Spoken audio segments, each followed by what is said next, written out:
দৈনন্দিন জীবনে নানা সমস্যার সমাধানের লবঙ্গের 5টি টোটকা। জ্যোতিষ শাস্ত্রে লবঙ্গের টোটকা মেনে চললে জীবনে নানা সমস্যার সমাধান করা যায়। পুজোর সময়ও লবঙ্গ ভগবানের উদ্দেশ্যে নিবেদন করা হয়।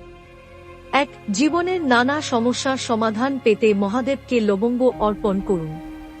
2. বাড়ির পরিবেশ সুখ শান্তিতে ভরিয়ে রাখতে লবঙ্গের চারা গাছ লাগান। 3. যেকোনো শুভ কাজে যাওয়ার সময় নিজের কাছে কয়েকটি লবঙ্গ রেখে দিন।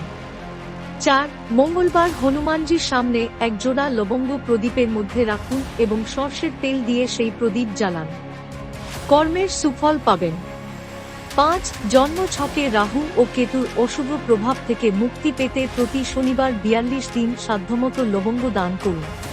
ভিডিওটি ভালো লাগলে লাইক, কমেন্ট ও শেয়ার করুন।